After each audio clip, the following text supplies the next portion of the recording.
Chers téléspectateurs de TV Liberté, de l'émission Synthèse, nous nous retrouvons pour une nouvelle émission. Bonjour Philippe. Bonjour Roland. Bonjour Philippe, une émission qui est presque la dernière. Il y en a encore l'avant-dernière de cette saison.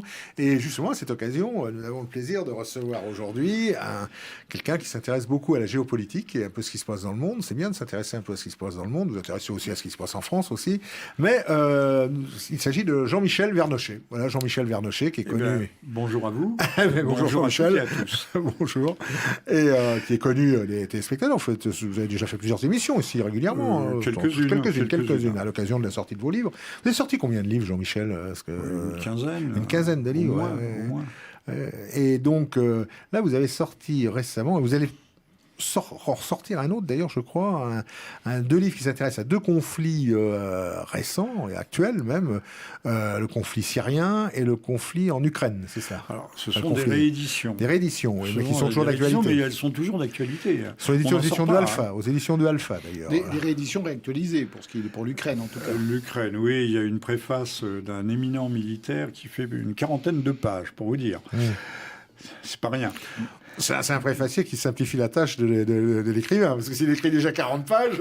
Oui, mais il y en a 300 au total. En fait, vous êtes toujours intéressé aux problèmes internationaux, puisque moi, je vous ai connu... Alors, attendez, on va peut-être présenter à nos amis... excusez-moi, Philippe, de vous interrompre. On va peut-être présenter en quelques mots à nos amis Jean-Michel Vernochet. Donc, vous êtes écrivain, vous avez travaillé longtemps pour la francophonie, je crois. Oui. Alors, il faut dire qu'on est... Bon, je vais tout à fait sincère, on est de vieux complices. Parce que, juste avant, on se remémorait, il y a 30 ans, sur une radio, on faisait des émissions ensemble. Et c'est en 1989, 1990, sur Radio Courtoisie. Des émissions qui avaient un certain succès. Le vendredi soir. Et on a fait un certain nombre d'émissions ensemble. Je m'en souviens très très bien. Mais je m'appelais Denis Rousselot à ce moment-là. Parce que j'ai trahi un secret. Non, c'est sur Wikipédia. Oui. Comme j'étais fonctionnaire, en tout cas assimilé fonctionnaire, et j'étais dans les services du Premier ministre, j'étais obligé, devoir de réserve aidant, de prendre un pseudonyme. D'accord. Voilà. Et donc c'est vrai, je m'en souviens. Et on faisait j'ai participé à plusieurs de vos émissions. C'est tous les vendredis soirs sur Radio Courtoisie. C'était une grande époque. Et c'était des bons souvenirs. Ce sont des bons souvenirs. Alors aujourd'hui, on a encore plus le plaisir de vous recevoir pour cette émission Synthèse. Oui, mais dans une conjoncture quand même. Un peu différente à l'époque. Un peu disloquée. Le mur de Berlin venait de tomber à l'époque. Donc il s'est passé beaucoup de choses. Très incertaine. Bah oui, il s'est passé beaucoup de choses. Depuis. Alors vous êtes aussi, vous avez fait des chroniques dans le Figaro, je crois. Des reportages dans le Figaro Magazine. Figaro Magazine, oui. Et puis vous avez édité un certain nombre de livres, dont quelques-uns aux éditions de Alpha, et donc prochainement la réédition de ce livre sur le conflit ukrainien. Voilà. Enfin, la nouvelle édition. La nouvelle édition. Sur l'Ukraine. Voilà. Alors, c'est un sujet qui n'est pas mort, loin de là. Non, qui n'est pas mort. La Syrie, puisque c'est le livre qui est là. Dites-nous où en est un peu ce conflit. Bachar el-Assad, lui, c'est un revenant, parce que lui, tout le monde le donnait mort, moi le premier d'ailleurs, en 2015, la guerre... il a été sauvé par Poutine. Oui, mais il est toujours là, il vient d'être réélu. Oui, alors on va dire que ce ne sont que des petites élections, des simulacres d'élections, puisqu'il n'y a qu'un grand tiers du pays qui a pu voter. L'autre est... Il n'y a pas qu'en Syrie. Il n'y a pas qu'en Syrie. Il n'y a pas qu'en Syrie. Retour à l'actualité locale. Il y a moins d'abstention en Syrie qu'en France, quoi. Et tout simplement parce que le nord de la Syrie est occupé par la Turquie, l'Est est occupé par les États-Unis, et par les supplétifs kurdes des États-Unis. Enfin, on n'en sort pas. Toujours est-il que le régime tient. Et comment on explique encore maintenant que la guerre civile est quasiment terminée là-bas, les Al-Qaïda, puisque en fait ils se battaient contre Al-Qaïda, c'était en Syrie, si je comprends bien, c'était plutôt Al-Qaïda que Daesh. Alors, on peut distinguer deux choses. Al-Qaïda, c'était une stratégie. Et Daesh a supplanté, mais il y avait des mouvements d'opposition, des insurgences, comme diraient les Américains, qui étaient inféodés à Al-Qaïda. En fait, ce sont des tendances, on va dire des tendances, et des mouvements qui ne sont pas contradictoires, mais qui sont en conflit, n'ont pas la même stratégie. Daesh c'est la constitution d'un émirat islamique, et Al-Qaïda, au contraire, c'était Ben Laden, c'était la diffusion du djihad. Bon, on ne va pas entrer peut-être dans les arcanes du wahhabisme militant, radical et pas fondamentaliste pour autant. Je vous renvoie à mon livre, le livre qui s'intitule Les Égarés, qui était aux éditions Sigest, qui est un livre assez important, qui explique au fond quelle est l'idéologie de ces gens. Alors c'est vrai que ceux qui font un distinguo entre l'islam normal, si tant est qu'il y a un islam normal, avec les 4 grandes écoles jurisprudentielles, et puis le wahhabisme, n'ont pas entièrement tort, puisque je décris le wahhabisme, mais je ne suis pas le seul, comme un schisme, comme une hérésie schismatique, qui en fait est une hérésie au sens fort du terme, c'est-à-dire c'est une négation même de l'islam. Mais plus l'idéologie est simple et plus elle est fanatisable, si je puis dire, et plus elle est dangereuse. Alors, vous avez, Philippe, vous avez utilisé le terme de guerre civile que je récuserais pour ma part. La Syrie, ce n'est pas une guerre civile, c'est une guerre mondiale. Ça ressemble, on peut faire la comparaison, on pourra revenir un jour ou l'autre sur ce point, avec la guerre civile, dite civile espagnole, mais qui était une guerre aussi tout à fait internationale, celle qui a servi de préambule au second conflit mondial. Pensez que dans les rangs de Daesh, il y avait plus de 100 nationalités. Pas mal de Français, une part très importante de Tunisiens, mais les cadres dirigeants étaient des Ouïghours, venant du Xinjiang chinois. Il faut savoir ça, bien avoir conscience de ces choses. Et au départ, nous avons, comme d'habitude, comme on l'a fait en Libye, joué aux apprentis sorciers. Quand je dis nous, c'est les supplétifs de l'OTAN, le Royaume-Uni, la France, moins l'Allemagne, mais surtout le Royaume-Uni et la France. Nous avons formé, entraîné, soutenu, armé indirectement via le Qatar ou l'Arabie Saoudite ces bandes armées. Et c'est pour ça qu'on ne peut pas parler à proprement dit de guerre civile. En tout cas, on pourrait dire que c'est une guerre ethnique et religieuse. Bachar el-Assad appartient à une minorité, les Alaouites, qui sont un peu à mi-chemin entre les chrétiens et les chiites. On dit, pour simplifier les choses, on dit chiites.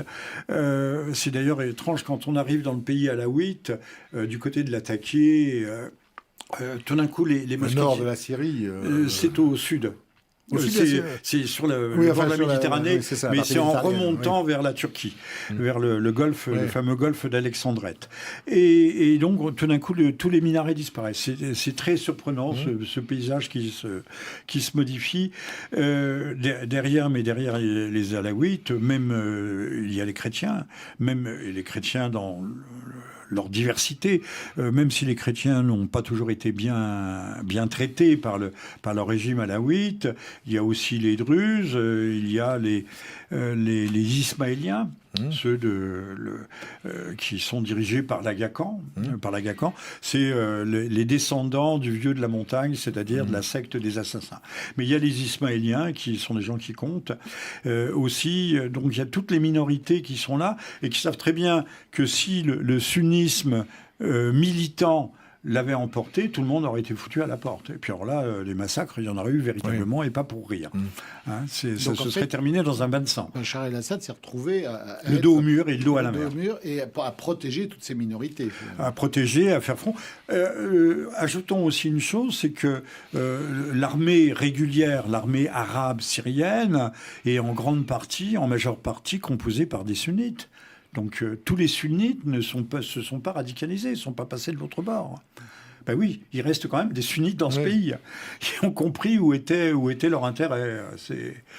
Partout où on passe, si vous allez en Libye aujourd'hui, après le passage dévastateur des Anglais, des Italiens et des Français, on dit tout le monde regrette Kadhafi. Et si vous allez en Irak, alors à part les chiites qui n'aimaient vraiment pas, ils sont 60 à 70%, mais les autres, tout le monde regrette Saddam Hussein.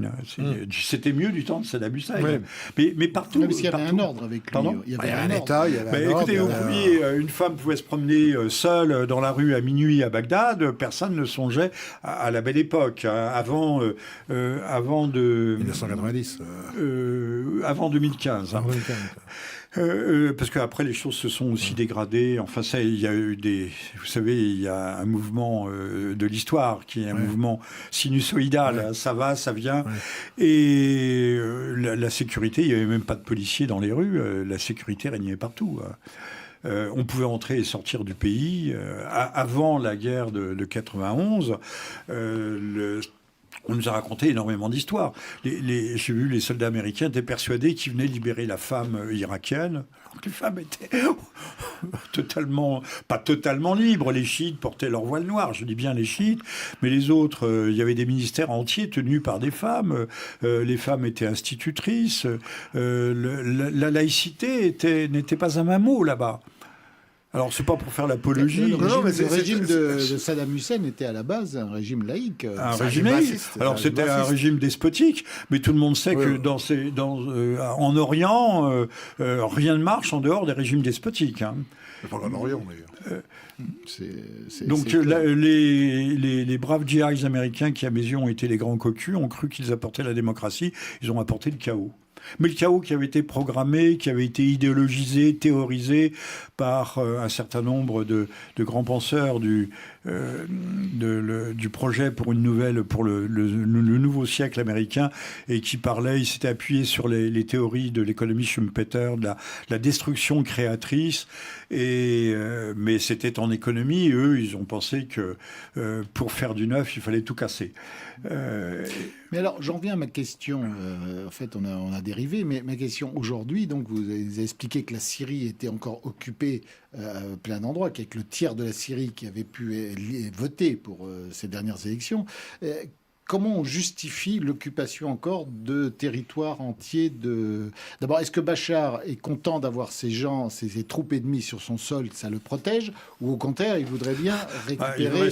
il voudrait s'en débarrasser, à telle enseigne qu'il ne se passe pas de semaine qu'il n'y ait de bombardements, de tirs de missiles, ou d'avions qui interviennent, qui survolent même le ciel de Damas, des avions notamment israéliens, mais américains.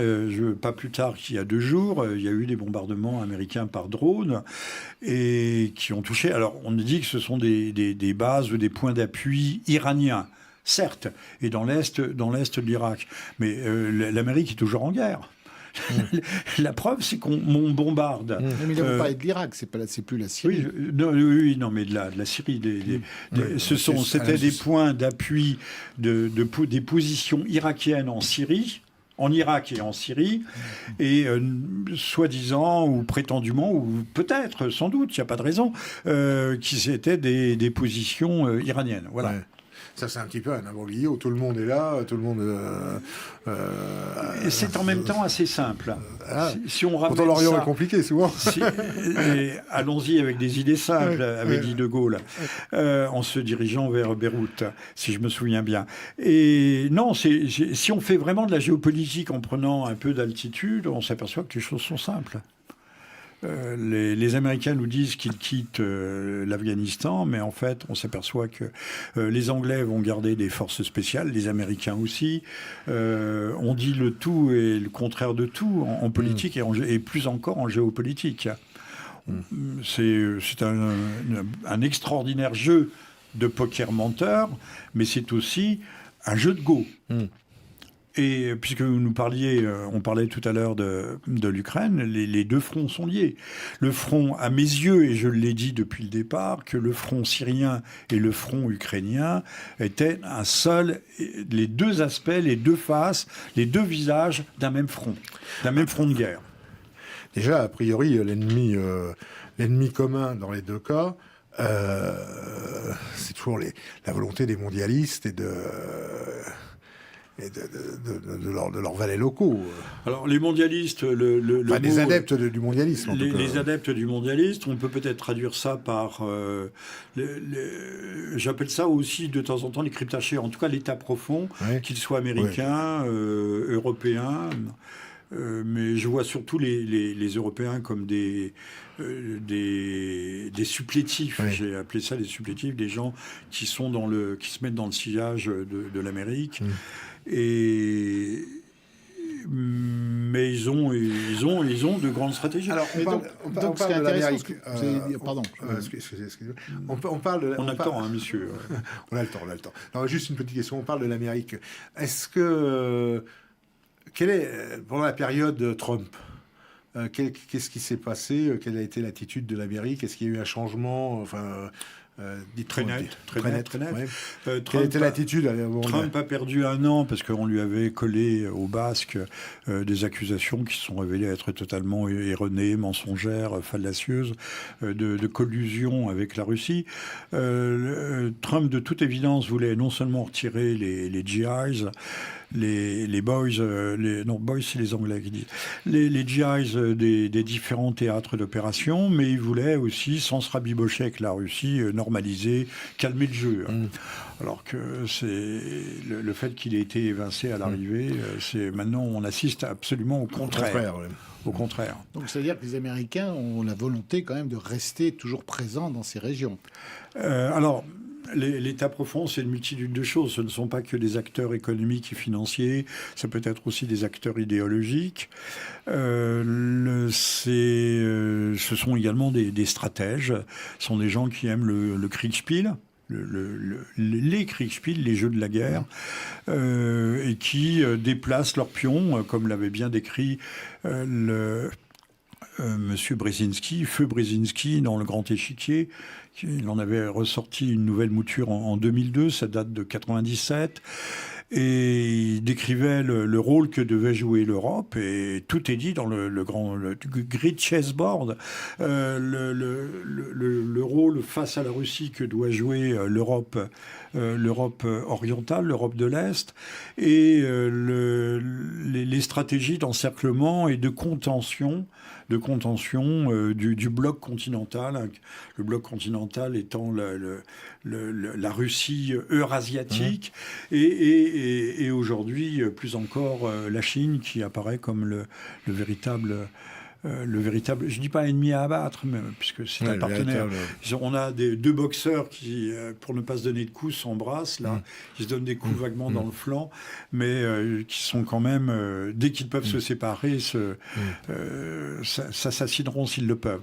Et la Chine qui est la puissance, la superpuissance montante, qui n'est pas encore la superpuissance montante, malgré ses budgets militaires extraordinaires, malgré ses missions sur la Lune, sur Mars, enfin surtout sur la Lune. Parlez-nous, Jean-Michel, s'il vous plaît, revenons à la Syrie un petit peu. Ce qu'on appelle le régime syrien, toujours évidemment quand on entend les journalistes parler du régime syrien, c'est pire que s'ils avaient parlé de croque-mitaine. Le régime syrien, quelle est son assise aujourd'hui? On sait que c'est un régime bassiste, enfin, il s'inspire du parti basse. Quelle est la puissance du parti basse, par exemple, aujourd'hui en Syrie? Par mon âme, par mon sang, je voterai, autrefois c'était Saddam, maintenant je vote Bachar. Ouais. Ceci dit, le pays est extrêmement mal en point, parce que les blocus à long terme, l'Irak s'en était un peu sorti après 98, et le marché pétrole contre nourriture qui a fait grand bruit chez nous, sachant qu'on est fantastiquement mal informé de ce qui se passe là-bas, alors qu'on est à 4 heures de vol de Paris, 4 ou 5 heures. On ne sait rien. Merci la presse. Merci infiniment la presse, qui nous abrutit et nous désinforme autant qu'elle le peut. Goebbels, nous le disions tout à l'heure, mon cher Roland, c'était un enfant de cœur. À côté de ce qu'on entend aujourd'hui. De ce que l'on vit et entend. Non, parce qu'il y a un embargo énergétique. La Syrie a des ressources pétrolières, gazières aussi sans doute, mais oui, pétrolières et gazières, mais c'est aux mains des Américains. Ouais. De toute façon, ils n'ont plus de raffinerie. Donc, si même ils pouvaient disposer d'une part de ces ressources, ils ne pourraient pas les redistribuer. Sachons qu'il n'y a pas d'électricité plus de quelques heures par jour. Que s'il y a une guerre civile qui advient, c'est maintenant qu'elle peut arriver, parce que les gens n'ont pas assez du régime, mais ils sont asphyxiés, littéralement. Il y a des pénuries alimentaires. C'est pas le régime qui les asphyxie, en fait. Mais c'est pas le régime. Oui, mais c'est toutes ces puissances qui occupent le pays. Qui occupent le pays, et même le sud du pays, avec des enclaves où Daesh est toujours à l'œuvre, en tout cas à Daesh ou ses épigones, et qui sont soutenus par Israël. Il faut bien le dire. C'est peut-être désagréable à entendre, mais c'est la réalité vraie. Et donc, il y a une instabilité. Il y a des zones qui n'ont jamais... Idlib, par exemple, n'a jamais été stabilisée. Il y a toujours une poche de l'État islamique à Idlib. J'étais à Alep et j'entendais le canon. Alors, on me disait, c'est à 40 km, tu parles. C'était à 20 km, 15 km. Je suis arrivé dans un poste. On m'a dit, surtout, on ne parle pas. On a été reçu par le commandant militaire. On venait, la nuit dernière, il venait de perdre une quinzaine d'hommes. Il nous l'a dit tranquillement. Normalement, on n'était pas censé le savoir. Il dit avec des gens avec qui on a passé des accords. Donc, vous voyez, la situation reste précaire. Je ne dis pas fragile, mais elle est précaire. Et donc la peine est parvenue. Et est-ce que des gens qui avaient fui le régime, soit pour des raisons politiques, soit pour des raisons pour fuir la guerre civile là-bas, sont revenus maintenant? Alors, je n'ai pas... Tous ces centaines de milliers, voire millions de Syriens qu'on a vus partout... Qui sont pour beaucoup, qui sont en Turquie. Ils sont toujours dans des camps, alors? Dans des camps, alors... Je ne veux pas dire de bêtises. Je crois que... quelques-uns sont rentrés, mais ça reste marginal. Peut-être de l'ordre de quelques centaines de milliers. Mais guère plus. D'abord parce que les jeunes gens se disent que si on rentre, on va leur demander de porter l'uniforme. Ne serait-ce que ça. Ils n'ont pas envie d'être dans l'armée. Sunnite contre sunnite, on ne va pas combattre des cousins. Ça l'affiche mal. Bien qu'il y ait eu quand même une politique à une époque... Bachar al-Assad a fait une amnistie quand même globale. Oui, alors... il y a eu une amnistie, il y a même des gens qui appartenaient à l'armée syrienne libre, donc des insurgés qui ont passé des accords. Ils ont gardé leurs armes légères. On a vu d'ailleurs des convois quitter les fameuses poches, la Ghouta de la grande banlieue d'Hamassen, quitter dans des convois. Ils gardaient leurs armes légères. Il y a des accords qui sont passés. J'ai moi-même vu une ville rebelle aux portes même presque à l'intérieur de Damas, qui était tenue par des insurgés, mais qui avaient décidé d'arrêter les combats. Donc il y a eu une politique de réconciliation. Qui est sincère de part et d'autre. On ne cherche pas à se... les autres n'avaient pas le choix. Ils n'avaient pas le choix, mais d'un autre côté, apparemment, les accords ont fonctionné. À ma connaissance, ça fait déjà 2 ans au moins. Je ne suis pas revenu en Syrie, mais ça marchait à peu près. Encore qu'à une certaine époque... on entendait dans la journée, on entendait le canon, et même il y avait une grande avenue qui était dans l'axe ouest-est. On entendait le canon. Il y avait parfois des missiles qui arrivaient en pleine ville. Et je suis allé souvent dans le quartier chrétien, à Bab Touma, c'est-à-dire la porte de Saint Thomas, puisque saint Thomas, on le sait, joue un rôle très important dans l'histoire de la chrétienté, et notamment de Damas. Et il y a des moments, il y avait des tirs d'armes automatiques. Ça a été réglé depuis, mais donc Bab Touma, c'était Damas intramuros. Oui. Et à la porte même de Damas. Alors, il y avait... les techniques de combat ont beaucoup évolué. On sait qu'il y avait des tunnels, il y avait des foreuses spéciales pour creuser. Parfois, je dis 10, 12 niveaux de tunnels différents. Les combattants réapparaissant la nuit, ayant parfois des otages qu'ils mettaient dans des cages sur les toits pour empêcher les bombardements. Enfin, ça a été une guerre très dure, une guerre moderne, mais comme on n'en a pas idée d'ailleurs. Et alors, la Russie. La Russie. La Russie, parce que il est de bon ton de dire oui, mais si Bachar tient toujours, c'est parce que Poutine c'est vrai. Le tient. C'est vrai, très bien. Mais et pourquoi pas. Mais alors, racontez-nous un petit peu l'évolution de la situation, des relations, comment ça s'est tout ça s'est passé. Les Russes n'ont qu'une seule position, une seule facilité portuaire et même un port en eau profonde qui est le port de Tartous à côté de Latakia que je viens de citer. Et puis ils ont aussi une base aérienne assez importante. La présence russe, du point de vue de la grande géostratégie russe en Méditerranée, est essentielle face à la 6e flotte américaine. Donc, du point de vue, grâce à ce conflit, les Russes ont pu reprendre pied au Levant. Alors, je ne parle pas des enjeux énergétiques, des histoires d'oléoduc ou de gazoduc.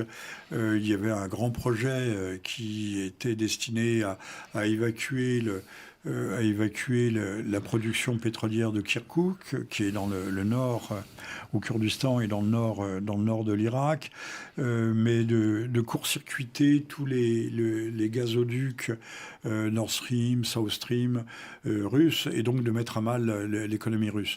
Puisqu'il faut voir derrière ces enjeux qui sont des enjeux financiers titanesques, il y a aussi des enjeux proprement géopolitiques. Et l'enjeu géopolitique, c'est l'encerclement de la Russie. L'encerclement, les anglo-saxons diraient containment. Moi, je préfère le mot de contention ou d'enfermement. Ça a toujours été l'obsession des Russes, de toute façon, d'être envahi et d'être isolé. Le complexe obsidional était aussi bien partagé du côté des États-Unis. Hein. Mais les Russes, effectivement, du temps du communisme, parlaient des guerres impérialistes. On était toujours au bord de la guerre. On est dans un univers qui était assez orwellien. Mais toujours est-il que maintenant, on a un rideau de fer, mais qui est renversé. Le rideau de fer, on est en train de l'installer. C'est pour ça que l'Ukraine est important. Oui, on y arrive. Et on est en train de l'installer autour de la Russie. Et que la Russie essaye de desserrer les taux. Et qu'elle a raison. Elle a besoin de respirer. Elle a besoin... il y a une chose qui m'a toujours semblé curieuse, mais je dis, c'est en passant, c'est tout à fait incident. Quand, lors des grandes manœuvres navales russes de 2002 dans la mer, je crois que c'est 2002, dans la mer de Barents, quand le super sous-marin Kursk a coulé par 110 mètres de fond, il essayait à ce moment-là des torpilles à cavitation, et devant notamment des officiers supérieurs chinois. Et les torpilles à cavitation, c'est 2 torpilles à cavitation coulent un porte-avions. Hein. Ce sont des engins qui créent un vide sous l'eau et elles sont filoguidées, je pense d'ailleurs, parce que le filoguidage permet le silence. On ne sait pas que la torpille approche. Elle fonce à plus de 400 km/h. Vous imaginez une torpille, on pourrait penser 30 km/h, 40 km/h. Non, 400. Et on a dit que c'était l'explosion d'une torpille dans la soute qui avait coulé le Kursk. Sauf que le Kursk, il était prévu qu'il parte quelques semaines plus tard, quelques semaines, on va dire, en Méditerranée orientale, où il était déjà allé une fois. Et à ce moment-là, Arafat devait déclarer unilatéralement la création de l'État palestinien, qui n'a jamais eu lieu. Arafat est mort, le Kursk a sombré. Je ne tire pas de conclusion hâtive. Tout le monde a eu son explication sur l'affaire du Kursk, mais j'avais trouvé personne n'avait fait le rapprochement avec cette incursion en Méditerranée orientale qui aurait dû être la seconde pour ce fleuron de la flotte sous-marine russe. Eh bien, ça n'a pas été le cas. Donc, il y a une bataille des mers. Et l'Ukraine, d'ailleurs, la question de l'Ukraine, dont vous souhaiterez, je crois, parler, est aussi une bataille des mers.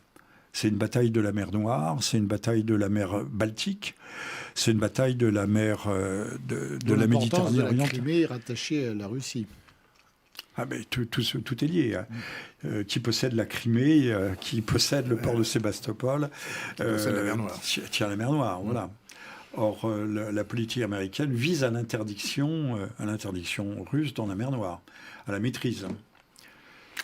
Alors, avant de parler de l'Ukraine, l'autre pays qui nous intéresse aujourd'hui, on va faire une petite interruption pour écouter la chronique hebdomadaire, la chronique régulière, on va dire, plus exactement, de Philippe Randa, chronique que l'on retrouve sur le site Euroliberté, sur le site Synthèse Nationale et dans le quotidien présent. Eh bien, on va rester quand même sur l'islam, mais l'islam, loin de ces pays-là, et chez nous, avec les violences conjugales à la mode de chez eux. L'affaire Valérie Bacot vient de défrayer la chronique judiciaire française. À peine condamnée et libérée à la barre pour avoir envoyé en un enfer mérité son tourmenteur, violeur, proxénète et alcoolique, elle se retrouve néanmoins vidée mentalement et physiquement par des années de violence et d'humiliation. Au moins est-elle en vie. Outre-Rhin, autre exemple de violence conjugale, mais sur fond de religion cette fois, avec une victime envoyée ad patresse, elle. Un Syrien de 32 ans, vous voyez, ça tombe bien, c'est la chronique sur la Syrie. Un Syrien de 32 ans a en effet définitivement réglé à coups de couteau les ardeurs extra-conjugales de celle qu'il avait épousée enfant, blessant au passage son amant. Une fois la colère passée, regrette-t-il son acte, comme c'est souvent le cas dans ce qui n'aurait pu être qu'un dramatique fait divers, comme tous ceux qui, hélas, jalonnent l'histoire de l'humanité? Que non. Au contraire, c'est avec fierté qu'il assume son geste, conscient avant même son passage à l'acte qu'il irait en prison pour cela, comme il l'avait confié à son frère. Un meurtrier parfaitement conscient de son acte, donc, et droit dans ses babouches pour avoir puni son épouse. C'est qu'il en avait parfaitement le droit, selon lui, et de revendiquer la charia se référant au Coran, 4.34. Les hommes ont autorité sur les femmes parce qu'Allah a rendu les uns supérieurs aux autres et parce qu'ils dépensent leurs biens pour les entretenir. Les femmes bonnes sont obéissantes. Le tribunal de Baden-Baden l'a, certes, condamné à la prison à vie. Mais, nous rapporte le site lesobservateurs.ch, l'excellent site des observateurs, un site suisse, sans reconnaître la gravité particulière de la faute. Dans ce cas, une libération anticipée après 15 ans aurait été pratiquement impossible. Donc, puisque ça n'a pas été retenu, mesdames, vous êtes prévenues, tout comme les 72 vierges dont cet illuminé Satan sans doute a bénéficié au paradis d'Allah. Alors, cher Philippe, si vous me permettez, je vais me faire l'avocat du diable, mais je rappellerai encore que jusque dans les années 50, le crime passionnel n'était pas considéré comme bénin. Chez nous, quand on surprenait son épouse et qu'on la trucidait ainsi que son amant, ou elle seule, il y avait l'indulgence du jury. Donc nous n'en sommes plus là, Et alors, vous parliez on de... On n'en sommes plus là, mais là, lui, il considère qu'il avait le droit... C'était pas simplement comme un mari. Il y a quand même un quiproquo. Ces gens viennent chez nous, ils comprennent pas que c'est pas la loi divine qui s'impose. Voilà. Enfin, encore que la loi divine, c'est-à-dire la loi naturelle, pourrait très bien être en accord avec la loi civile. Mais quand ça nous arrange, la loi est détachée de la morale, et si besoin en est, on rappelle la morale pour appliquer la loi ou pour l'interpréter. Alors, en ce qui concerne, juste un mot, c'est toujours l'avocat du diable qui parle de Madame Bacot. Il y a eu un précédent, cette femme qui avait tiré 2 coups de fusil dans le dos de son mari, qui la malmenait très gravement. Madame Sauvage. Si je me souviens bien. En Lorraine. Il y a une chose qui me surprend, c'est qu'on est dans un pays où le divorce existe, où il y a une multitude d'associations qui aident les femmes en détresse, on disait dans le cas de Madame Bacot que son mari la prostituait, mais enfin il y a des lois contre le proxénétisme, fut-il familial. Ce genre d'affaires me laisse toujours perplexe et même un peu interrogatif. Elle a liquidé son mari, sans doute le méritait-il. Enfin, je ne sais pas, c'est pas à moi d'en juger. Je laisse le Très-Haut s'occuper de ces affaires. Mais on a l'impression que les femmes sont vraiment profondément, totalement victimes et ils sont absolument sans défense. pas tout à fait sans défense. C'est-à-dire qu'elle n'utilise pas effectivement ce qui est à le leur divorce, lorsqu'il y a les un associations, les services sociaux, ça me paraît extraordinaire toujours. Alors c'est pas dans ces cas cités là comme Valérie Bacot, mais dans un autre cas précédent où je sais plus dans quelle ville de province là, le mari qui a été tué sa femme alors qu'il n'avait pas le droit de l'approcher tout. Elle avait signalé qu'il était sorti de prison. Oui, c'est hallucinant ça aussi. Et la police ne l'a pas protégé non plus. Elle avait fait jouer effectivement ce qui était à sa portée, à la portée de toutes les femmes pour être protégée. Et visiblement, personne n'a Il l'a poignardée, il l'a brûlée vive dans la rue. Donc brûlée vive dans la rue, alors qu'elle avait signalé que son mari revenait la harceler. Je vais vous poser une Comme question. quoi, effectivement, elles ne se servent pas toujours de ce qui est à leur disposition, mais parfois ce qui est à leur disposition ne sert à rien. Alors, Philippe et Roland, je vais vous poser une question très impolitiquement correcte. Ne croyez-vous pas que si on rétablissait de véritables peines, comme la peine capitale par exemple, ça pourrait résoudre un certain nombre de problèmes? Est-ce vraiment si politiquement incorrect? Par rapport au système, oui, mais par rapport au bon sens. Ça pourrait peut-être. Il faut toujours rappeler que lorsque les gens disent que lorsque l'application de la peine de mort était encore en vigueur dans notre pays, ça n'avait pas fait chuter les crimes et tout, mais la peine de mort était très peu appliquée en France. Oui, mais il y avait même le côté dissuasif. Même pas un par an. Mais il y avait aussi, il y avait surtout une 3 sur 10 ans dans le risque aussi. Voilà. Donc, effectivement, ça n'arrêtait pas les gens, mais elle n'était pas non plus appliquée dans la plupart des cas. Et je me rappelle toujours une réflexion que m'avait fait quelqu'un qu'on connaît tous les trois et que beaucoup de nos éditeurs connaissent, Nicolas Tandler, qui se posait la question sur l'abolition de la peine de mort. Il aurait voulu avoir les statistiques depuis l'abolition de la peine de mort. Combien il y a eu de criminels, de canailles, de gens tués par la police plutôt que arrêtés. Parce qu'il est probable. C'est une bonne question. Il se posait la question, il n'avait pas la réponse, il n'y a pas les statistiques.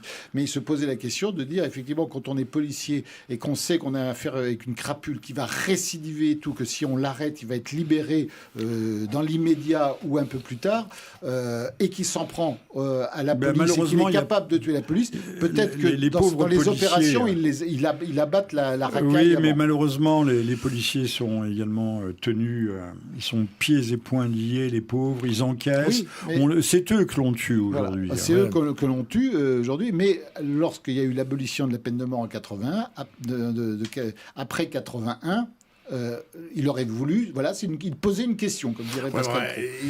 Imaginez, on voit pour le moindre truc, la moindre bavure, comme on dit, l'ampleur que ça prend.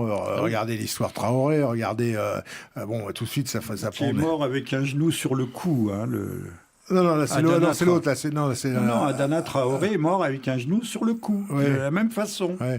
Bon, ça prend tout de suite ça suscite des comités. Ça suscite pas une révolution, quoi. Alors, imaginez évidemment le policier qui a en face de lui un assassin ou un assassin potentiel, mais qui sera de toute façon libéré. Il regarde quand même à deux fois avant de le liquider, quand même, parce qu'il se dit, je vais avoir l'inspection des polices. Là, on parlait de la question de Jean-Michel Vernochet. Sur l'application de la peine de mort. Pardonnez-moi pour cette digression. C'est une bonne question qui méritera certainement un jour ou l'autre de la Syrie. Je suis à votre disposition, messieurs, pour répondre à toutes vos questions. Donc revenons à la Syrie, à l'Ukraine. Dans la Syrie, quand même un mot. Donc le régime de Bachar el-Assad reste quand même assez sur la sellette tout de même, parce qu'il dirige certes, mais il n'a pratiquement aucun pouvoir, parce que ce sont les puissances extérieures qui dirigent les deux tiers à l'intérieur, il a malgré tout une autorité. C'est un pouvoir qui est. Est-ce qu'il a une réelle popularité, ou est-ce que les gens se lassent, non pas forcément de ses manières, mais ils finissent pas par se dire s'il y avait plus Bachar el-Assad, est-ce que ça irait pas mieux? Certains, c'est la tentation. Le Maïdan en Ukraine, on va faire des parallèles. La jeunesse partout croit qu'il suffit d'instaurer la démocratie et que les portes du paradis s'ouvrent. C'est le contraire, en général. Donc cette tentation, je crois que les jeunes Syriens, pour ce que j'en sais, n'en sont pas véritablement atteints, pour l'instant. Je vous dis, le grand facteur fragilité, c'est la pénurie alimentaire, c'est le blocus, qui est une arme terrible. On affame les peuples, au fond. On fait le siège. Et alors pourquoi les puissances continuent à impliquer ce blocus contre le régime? Toujours les explications géopolitiques au sens large. S'ils veulent la peau du régime. On veut la peau du régime parce qu'il faut casser à tout prix l'axe Téhéran, Bagdad, Damas, Beyrouth. Beyrouth, c'est le Hezbollah. Mais le Liban se porte mal. Encore plus mal. Mais regardez, c'est aussi la vision occidentale que l'on a des choses, comme vous le disiez très justement tout à l'heure, tout de suite. Soi-disant que la démocratie va ouvrir toutes les portes. Bon, passons. Mais c'était ça aussi au début du conflit syrien. Rappelez-vous, à l'époque, où on ne pouvait pas parler du conflit sans parler d'une soi-disant opposition démocratique réfugiée à Londres et tout ça. En fait, un bureau qui représentait qu'une seule personne et sa secrétaire qui se faisait payer des fortunes pour intervenir sur toutes les chaînes de télé européennes pour baver tout le mal qu'il voulait sur le boucher Bachar. Sur le boucher le dit boucher de Damas. Bon, et en fait, on s'est rendu compte que c'était un type tout seul qui prenait ses désirs pour des réalités. Et finalement, plus personne l'entend aujourd'hui, tout le monde l'a oublié. Ce qui est pas plus mal d'ailleurs. Et ça a toujours été le mythe on a toujours cru. Rappelez-vous, tout à l'heure, on parlait de l'Irak. Moi, je me souviens toujours de cette réflexion d'une connerie d'Alain Madelin, quand les Américains, c'est lors de la première guerre ou la deuxième guerre d'Irak, je ne sais plus, où ils disaient rien que de voir les yeux des enfants lorsque les GI se rentreront dans leur ville, tout cela justifie toute l'intervention de la coalition occidentale. On a vu les résultats. Cher Roland, il faudrait comprendre que le monde réel, c'est pas la publicité. Et c'est pas la communication, c'est pas la communication libérale. Les images en quadrichromie ou en polychromie tout à fait que l'on voit. J'ai rencontré au moins 2 fois le Bachar el-Assad. La dernière fois, de façon assez proche, il y a eu un dialogue. J'ai toujours trouvé un homme affable, attentif, qui n'apparaissait pas comme une brute, sachant que lui-même est l'otage d'un clan. La situation en Orient est très compliquée.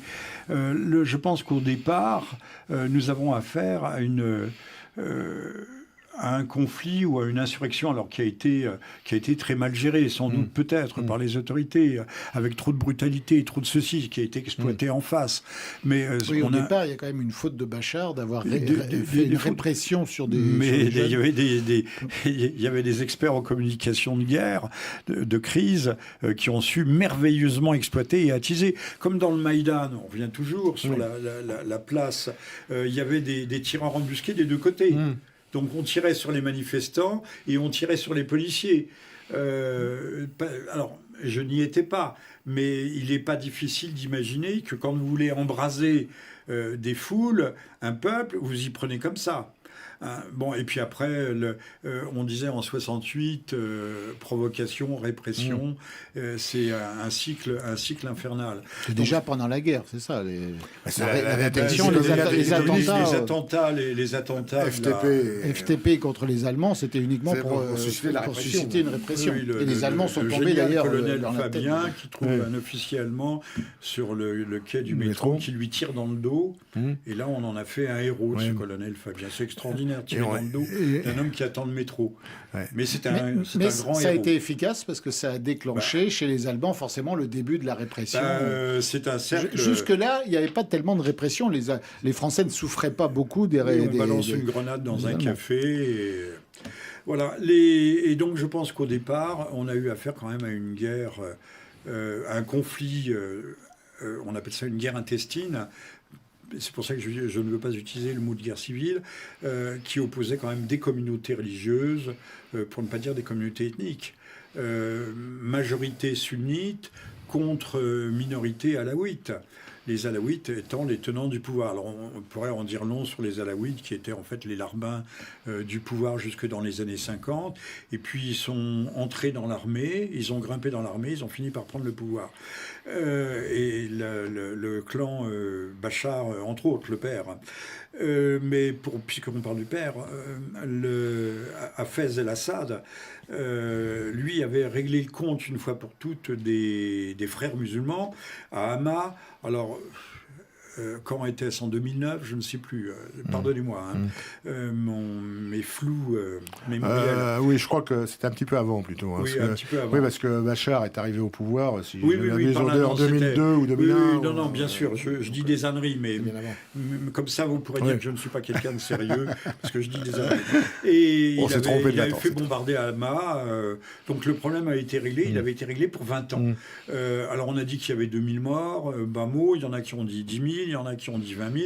En tout cas, la répression avait été extrêmement dure, ça avait cassé le mouvement, les frères musulmans l'avaient fermé. Au fond, c'est ce qu'a fait aussi un peu, mais à moindre bruit, c'est ce qu'a fait Mohamed le Sisi, le général al-Sisi, quand il a remplacé Morsi au pouvoir en Égypte. Là aussi, je dis, on ne voit pas ces pays sans des régimes forts et même des régimes durs, le cas échéant. Le problème qu'il y a, on l'a dit maintes fois ici, mais le problème qu'il y a, c'est qu'en Occident ou en Europe, on a toujours l'impression qu'on veut exporter notre organisation des choses au monde entier. Non, chaque pays a son âme, chaque pays a sa réalité, chaque peuple a son âme, chaque pays a sa spécificité, il a ses habitudes, ses mœurs. C'est stupide de vouloir implanter. Ces gens ne pensent pas comme nous. Ouais. Et tous ces jeux, tous les Bernard-Henri Lévy de la Terre. Il y a quand même une constante, c'est que souvent les conflits qu'il y a dans ces pays-là sont provoqués, vous l'avez expliqué, mais par des interventions extérieures. Et finalement, s'il n'y avait pas autant d'influence extérieure et d'enjeux extérieurs au pays, la Libye, il y aurait beaucoup moins de... On peut penser qu'en Syrie, ça se serait éteint. Il aurait fallu un Napoléon, mais Napoléon, c'est quelqu'un de très dur. Il n'y allait pas avec le dos de la cuillère. Lui, 1000, 2000 morts, ça ne lui faisait pas peur. C'est comme ça qu'il s'est hissé au premier plan lors de la Révolution. À l'époque, il n'y avait pas le pouvoir médiatique. Je crois que c'était l'église polonaise, non, c'était l'église Saint-Roch. Il y avait il y avait des royalistes, il en a liquidé au canon plus de 2000 d'un seul coup. Ça n'a choqué personne à l'époque. Et quand il a rembarqué en abandonnant son armée en Égypte, je croyais que c'était à Saint-Jean d'Acre, non, c'était juste après Haïfa. Il avait 2000 mamelouks qui étaient prisonniers, il les a fait exécuter à la baïonnette. C'était pas un tendre, mais il avait compris comment ça marchait. Si vous voulez savoir comment marche le pouvoir, vous allez voir un film de gangsters américains avec des mafieux. Tu lèves le petit doigt, bing. Et Napoléon, c'était ça. C'était ça. C'est pas dire c'était bien, c'était mal. C'est l'essence même du pouvoir. Le pouvoir est brutal. Le pouvoir, c'est la force. La loi, c'est la force. Et le pouvoir s'exerce de façon brutale pour le bien ou pour le mal. À savoir si on a un despote éclairé ou si on a un despote oriental. C'est White Fogel, c'est le despotisme oriental, c'est quelque chose d'assez affreux. Et alors, en Ukraine maintenant, puisqu'on en est passé là, qu'est-ce que l'avenir nous promet? Quelles sont les hypothèses? Parce que vous n'êtes pas devin, vous n'allez pas dire comment ça se passe, mais enfin, quelles sont les hypothèses les plus plausibles?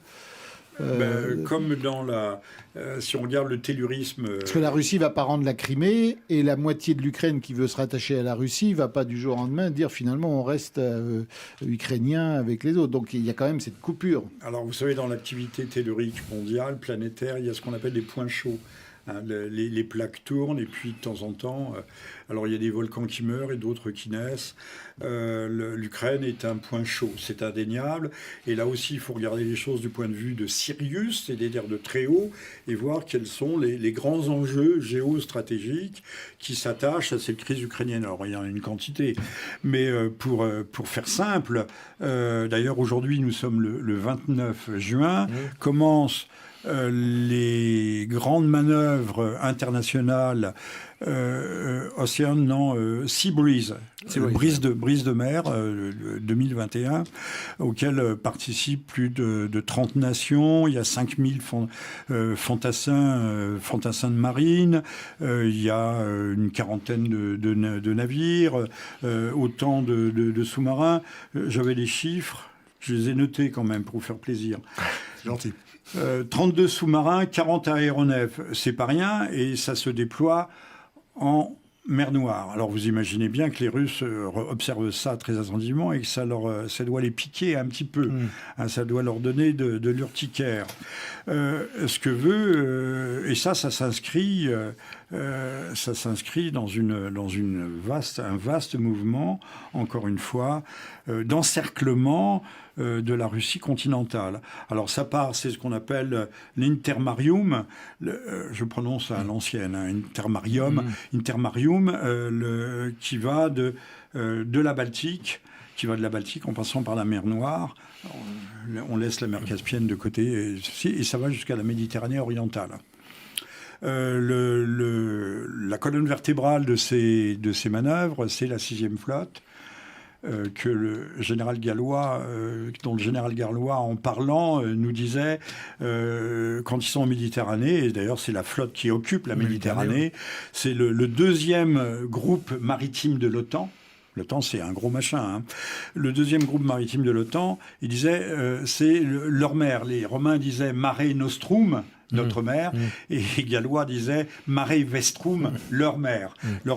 C'est le cas. Alors, il voudrait bien faire, à mon avis, il voudrait interdire la Baltique à la Russie. Pour ça, il faut récupérer Sébastopol, il faut récupérer la Crimée. Mais là, ça risque la mer Noire. Vous avez dit la Baltique, vous vouliez dire la mer Noire. Oui. La Baltique, ce sera la même chose avec Saint-Pétersbourg. Ça sera la même chose. Il y aura du grabuge parce que la Russie, la Fédération de Russie, si tant est que Poutine ne voit pas ses positions politiques minées de l'intérieur, et il a fort à faire. Hein. Il y a un gang, j'allais dire un gang, non, il y a un parti pro-occidental, occidentaliste, qui est extrêmement puissant à Moscou. Contrairement à ce que l'on pense, Poutine n'est pas plus que l'était Saddam Hussein, enfin moins que Saddam Hussein n'a pas les mains libres. C'est un homme qui doit ménager des équilibres en permanence, qui a des moyens réduits. N'oublions pas que la Russie, qui est un géant du point de vue stratégique, du point de vue militaire, avec notamment maintenant ces missiles qui seront hyper véloces, donc qui dépasseront le mur du son de 5-6 fois jusqu'à 20 fois la vitesse du son, est un nain économique. C'est le PIB, le produit intérieur brut de la Russie, c'est moins que l'Italie. Oui, personne ne pense jamais à ça. C'est moins que l'Italie. Parce que c'est quand même un pays immense qui a des moyens, des richesses. C'est un pays qui a été totalement détruit après la chute du mur de Berlin. Totalement détruit. 70 ans de communisme, ça n'arrange jamais les choses. Et qui a été dépecé par les oligarques qui sont... La Russie a appartenu à ceux qui avaient des liquidités. Où y avait-il des liquidités ? Eh bien... c'est pas arrivé directement de Wall Street, mais par des mains, par des bandes, par la Finlande, par la Suède, les fonds sont arrivés. Les mafias même locales, dans ces cas-là, ce sont toujours les mafias et qui ont de l'argent liquide. Demain matin, Cuba s'effondre, qui prend le pouvoir? Les mafias, parce qu'ils ont de l'argent. Ils pourront tout racheter le jour où ça s'effondre. Donc, où en étions-nous? Le Maïdan, Sibrise, alors avec pour devise, c'est le renforcement de la dissuasion et de la défense, comme si la Russie menaçait qui que ce soit. Mais on nous le fait croire, et ça marche. Comme pour le Covid, ça marche très bien le Covid. Une maladie qui tue quasiment personne, autant qu'une grosse grippe, mais tout le monde a été tétanisé, paniqué, bovinisé. La grande peur. La grande peur. Et on croit que Poutine est un monstre. Moi, il y a 2-3 ans, j'étais allé à Moscou et on me dit comment, c'est pas dangereux? C'est pas dangereux. Moins dangereux que dans le 19e arrondissement. Certainement. J'ai trouvé Moscou une ville extrêmement propre. Je suis allé d'ailleurs en Sibérie aussi. J'ai trouvé des villes propres. Des routes. Alors je parle des routes principales. Je ne parle pas des chemins de terre. Mais les routes principales étaient très bien entretenues, en très bon ordre. Mais ce qu'on a tendance à oublier, c'est les... Bon, tout à l'heure on parlait des 70 ans de communisme. Et vous avez très justement, vous avez rappelé très justement après le pouvoir des oligarques, des mafieux, en fait, sous Helsinki. En fait, c'est là où il y a eu la dissolution la plus complète après la chute du communisme. C'était la période Helsinki qui était... et la Russie était misérable. On oublie de dire que quand même Poutine a remis tout ça d'aplomb, même si on l'a accusé aussi beaucoup d'être collaboré avec les fameux oligarques. Alors pas avec tous les oligarques, il en a eu dans le collimateur, mais d'autres... Il y a eu un accord qui a été passé entre les fameux oligarques. C'est très simple. Vous vous occupez d'économie, on vous laisse les coudées franches et vous ne vous mêlez pas de politique. Et ça a bien fonctionné jusqu'à présent. Oui. Mais ça fonctionnera jusque quand? C'est ça le problème. Donc il y a eu une répartition des pouvoirs et ça a tenu. Encore une fois, si on regarde bien, depuis Richelieu, la politique et la diplomatie, c'est toujours la recherche d'équilibre. Tout à fait. D'équilibre entre Sauf différentes forces. Les oligarques n'enrichissent pas le pays, mais eux-mêmes. Chers amis. Oui. Chers amis, l'heure avance, il nous reste plus que quelques minutes. Ah, c'est bien dommage. C'est bien dommage, on pourrait continuer à discuter. Pas avec vous, Ah, bah, nous non plus. Donc, on se retrouvera. En quelques mots, Jean-Michel, vraiment en quelques mots, on a défini donc le fait que le conflit syrien, le conflit ukrainien, les liens entre les deux. Liés. Quelques mots pour conclure là-dessus. Quelques mots. Et après, on invitera les gens à lire relire. Il y a eu un incident qui a été nié par la Royal Navy, par l'amirauté britannique. Il y a un destroyer, c'est un destroyer qui s'appelle le Defender, qui a été rasé les côtes de la Crimée. Ce qui est intéressant, c'est qu'il y avait un journaliste de la BBC. Et le journaliste de la BBC a démenti, en quelque sorte, la version officielle du Royaume-Uni. Le bateau a été survolé par différents avions russes. Il y a eu aussi, de la part d'éléments de bâtiments de guerre criméens, russes, enfin peu importe, des coups de semonce qui ont été tirés. Mais le journaliste nous révèle que ce bâtiment britannique avait armé. Les postes de combat étaient prêts. Donc on peut s'attendre à une provocation. Il avait peut-être pour mission de créer un incident, comme il y en avait eu autrefois avant la guerre du Vietnam, dans le fameux golfe du Tonkin. Oui, tout à fait. Vous vous souvenez. Et donc la provocation n'a pas eu lieu. Les Russes sont des gens qui ont énormément de sang-froid, qui ne réagissent pas à chaud, qui laisse passer le temps et qui frappe au moment opportun. Alors, j'ai même vu le Global Times, qui est une grande revue intellectuelle chinoise, qui disait le Royaume-Uni mériterait une gifle, faisant référence à la gifle de M. Macron, dont nous n'avons pas parlé, hélas. Et la prochaine fois. Mais les provocations se suivent et malheureusement s'accentuent. Ces fameuses manœuvres qui viennent de démarrer, la Sea Breeze, sont une gigantesque provocation. On peut toujours craindre qu'à cette occasion, là aussi, un incident n'intervienne. Je ne dis pas que tout est fait, mais on peut dire que M. Biden joue avec le feu et que les Occidentaux, les Européens à la suite, les Américains jouent avec le feu. M. Biden, qui, vous le savez, avait des intérêts très prononcés, ainsi que son fils en Ukraine, financement de campagne et autres. Bien sûr. Donc, chers amis téléspectateurs, vous l'avez compris, le pire peut être encore devant nous et nous allons suivre de ça très près. Cette émission était passionnante et j'espère que nous aurons l'occasion d'en refaire, Jean-Michel. Alors, ce que je vous propose, en attendant, c'est de lire les deux derniers, déjà le dernier ouvrage sorti, Retour de flamme en Syrie, donc de Jean-Michel Vernochet, aux éditions du Alpha. Pour la genèse du conflit. Voilà, pour le prix de 31 €. La genèse du conflit. Et alors, on va parler de... chronique ukrainienne de Jean-Michel Vernochet, donc sur le pendant ukrainien, sera disponible courant juillet. Eh bien, regardez le site FranceFI, francefi.com, et vous aurez toutes les informations sur ces deux livres. Je voudrais aussi en profiter pour vous reparler de ce livre que Synthèse Nationale avait sorti il y a maintenant 5 ans, aussi sur les débuts du conflit syrien, qui s'intitulait Pourquoi la Syrie bassiste plutôt que l'État islamique.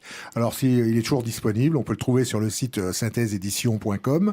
Et bon, je vous invite évidemment à le lire. Et puis enfin, le dernier numéro de Synthèse nationale qui est sorti il y a quelques jours, les turpitudes bobocratiques qui s'adressent évidemment, enfin qui parlent entre autres des affaires du Hamel, Tapi et autres, les arroseurs arrosés. Donc le numéro 57 de Synthèse nationale, disponible aussi dans les bonnes librairies et sur le site www.synthèseédition.com. Je vous remercie et à une prochaine émission. Et moi, je vous remercie tous les deux, Roland et Philippe, et je dis au revoir à toutes et à tous. Bon été. Merci. Si on ne À se bientôt. retrouve pas avant.